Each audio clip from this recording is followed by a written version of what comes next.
will be recorded and monitored. If you wish to block any future calls of this nature, dial 7 now. To accept this call, press 5 now. To decline this call, hang up. Thank you. Good morning, good morning, good morning. Good morning. How you doing, sir? Yes, I'm doing well. Far better than they like, and that's the way I keep it. Amen. Amen. I have good tidings for you, and I want to thank you for sending me the materials. I am busy deciphering this now. I have a call out this evening to pick up my sacred items. Agnes has called to various places around the state, and the works are in order to take care of this business in a lawful fashion. Now, I want you to put this out to this youngster and all of these tail draggers that want to load up with him. They seem to think that I'm some kind of scoundrel, and that the truth of the matter is God has protected me all the time that I have been in prison. And to prove this, take a look at the 12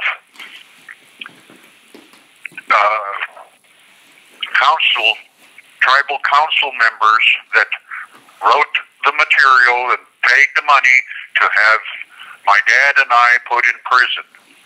Those people are all dead now of their own actions. They snorted coke and did all the vice and ended up with cancer of the brain or cancer of the colon or cancer somewhere, and that's the way it is. The only two that haven't are ones that didn't sign the paperwork, and they're still alive, and they're out there where any one of these fools can talk to them and find out what happened. And the reason why they are alive still is because they didn't go against me and Creator. They seem to think that they're immune, and we have ways of dealing with terrorist hate crimes on the internet. There is a new organization, and I have contacted them, and these ones that have been putting this to you, threatening you, and threatening Agnes, and threatening me, need to drop their cell phones and leave the state, leave the country, because they're going to be found.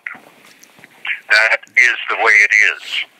And isn't it amazing what kind of big fish you can catch by opening a can of worms? Well, let me say this. For those that are just maybe hearing this for the first time and they don't have context, you've been advocating for your innocence. I've been putting your voice out on the internet, telling your story of how what happened that night and how you spent the last 32 years in prison as an innocent man. Agnes is your wife who loves you dearly and also has been advocating for you. And this young man by the name of Josh Millard has, and he had a wonderful opportunity. I love the way you described it earlier. You said he had a wonderful opportunity to honor his father, to get to the truth of the matter, and to find out what really happened, and to identify the real killer. But instead, he has chosen to call the prison and harass you, or try to get you harassed. His wife, I'm sorry. Yep. To engage in a conspiracy of hate crimes in a secure facility. That carries life without. Well, and not only that, they don't know it. Yep. I'm sorry. Go ahead. They don't know it, but they're probably preparing the cell next to me now for them. Well, it's strange. That is very interesting commentary for sure. But I'll say this too, Mr. Hoffman, that instead of trying to get to the truth of the matter, they didn't have to say anything. They could have just allowed you to proclaim your innocence. They didn't have to get involved. But when they got involved, you can tell they receive a great deal of joy from trying to harass you.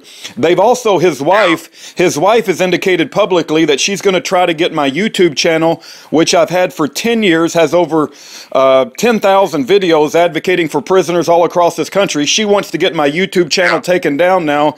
And it's just horrific that they took this this particular path. We didn't ask for this. You didn't ask for this. They're the ones who instigated the attacks upon you, and now they want to make it a public situation. Well, let's make it public. Let's put all the cards on the table, which you've been trying to do for some time, and you've never not advocated for your innocence. You've always said you're innocent, and you've never said anything otherwise. Yes. It's just that they don't know because they had me under somebody else's thumb hard enough that they thought that they had it quelled. Now, I've had one lawsuit against the DOC, and I've got a big black bag of information about how the DOC operates and how they twist things around, just like these people were trying to do with my commentary to you.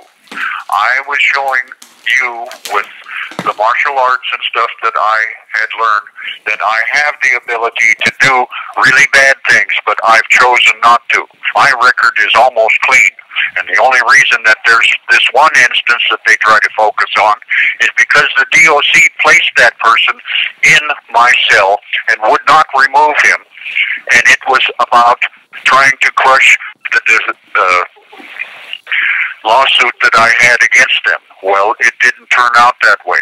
What happened was this man got too mouthy, like these ones, and found out that he had to sleep sometime.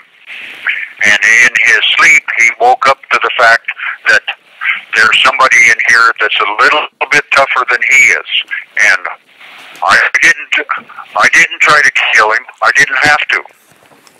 I made it so he told whatever he had to tell to his people, and in the process showed his true colors, which is rap. And that's all these people are that are trying to do this. They're rats. They don't have the ability to stand up on their own. They've got to group together in a group because they're cowards. Well, I agree with you, and I'll say this, that when you're approached with a decision like this, you can say, let's listen to what Patrick Hoffman has to say. Let's evaluate the circumstances so we can get to know the truth. Or we could it seems like they have chosen the path of taking pleasure in harassing and taking pleasure in the fact that, you are incarcerated for 32 years rather than trying to get to the truth of the matter. And when he said it didn't matter who pulled the trigger, and that he was at the fair and his father was called away from the fair, and that's the biggest crock of bull crap I've ever heard in my life. It's a lie that he fabricated, or that they fabricated up in his guardians or parents or what have you that were overseeing him in their drunken stupors. That's what they put forth. And I don't care if he likes it or not. We're at a point to where it doesn't matter because he's sold himself down the farm, and he's going to pay for what he tried to do, because it's already here. The officer that tried to put me on the trouble spot with this and stuff, he's not working here right now because I exposed his deal. And in the process, in order for this officer to save himself, he's going to have to expose these ones here that are doing this. And this second one that came in, this ghost of Hinkton or whatever it is, he's exposed himself, showing that he has several hate crimes. So they've entered into a conspiracy to create hate crimes in an institutional environment. They're looking at life terms, and there's no coming back from that. And we'll see how they deal with this. The difference between me and them is that I've been innocent all of these years, and I've dealt with guilty people in here, and these guilty people have held me up in in a good way and showed me a kindness and an understanding that can't be found out there, because these ones have been through the system and they know that they were wrong, but they still have the goodness in them to do what is right. These ones out here that are harassing you and harassing me and making out that I've been making threats, they're stupid, because there is no threat that can be made from this side of the penitentiary wall that has any effect. So what I have to say, whether it's hateful like them or not, packs no weight until they do something like they have. And then everything that I have turns to what it really is, the truth about them and about the situation that has put me here. If they knew the fact about Josh's father, he had told us 2 weeks before, told me and my dad, that he had a dossier on the criminal actions of the tribal council, and he was trying to get free of them. They would not let him go. He had to remain as police officer under their scrutiny. What better chance would they have than to have one of his own invite him into a situation and shoot him to death? That way they can cover it up with what they did with me, and no one is the wiser, not even his own children. Now, that's the truth. Understand it and believe it, because your soul depends on it. Well, I think a lot of people don't realize the brutal life of, living in prison for 32 years. I can't imagine having been an innocent man and living in prison for 32 years. And not only that, but your own father died in prison over this same incident. And it's just a real tragic situation. But I do pray, we keep you in our prayers, daily, Mr. Hoffman, that God will work a mighty miracle and that he'll renew you with his spirit and that you'll be able to get out of there and reunited with Agnes for whatever remainder of life you have, Well, there's ones that I've known for years in all the institutions in here and stuff, and they hear what I have to say. They've heard about this, and they stand guard for me even now. So there's nobody that can do any problems, any hurt to me whatsoever. I am safe, but on the other hand, you people are out there where they can attack you, and it's going to be taken care of. Going to be taken care of soon enough. There is this organization that we have contacted that are going to do something about this today. So they better dump their cell phones and get out of town, get out of the country, because that's the only safe place. Even then, it's a 50-50 toss-up. Because if they leave on this, they're showing their guilt. So, do what you want to, boys. Do all that you want to. It doesn't matter. What matters is you're going to be taken down by the authorities that you seem to think are protecting you. Have a good day. Yeah, and I go back to what you said earlier in the conversation, Mr. Hoffman, about trusting in God. Yes. And we put all of our trust in the Lord Jesus Christ. And I believe that without his protection, I would certainly, fall. But we believe and trust in the Lord Jesus Christ. And so whatever may come, we're just going to trust in his protection and his divine guidance. And, but it's a real shame it had to come to this. Nobody wanted it to come to this. You didn't ask for this. I didn't ask for this. But if that's the way... No. If that's the way they want to act, well, then, they'll suffer whatever consequences for their actions based upon the legal ramifications. And, I know that any actions you would advocate for, and certainly any actions I would advocate for, are all legal, but there are ramifications to, calling and trying to get somebody harassed and things like that. So they have a right, but the thing is, in using that right, you have to know that you are doing the right thing under the law. And this is where they falter. They seem to think that they can do whatever they choose because of their hate. And there are laws against hate crimes. And this is what that is. Nothing more, nothing less. Yeah. You want to have 100% hate for me, and you don't know why, other than it disturbs your imagination and your creation of how this man was and stuff, and they don't even know because they weren't there. They weren't in his life. They don't know the dirt that he dealt. They don't know that he was a human being. They don't know that he even came to me and talked to me about things that he talked with nobody else.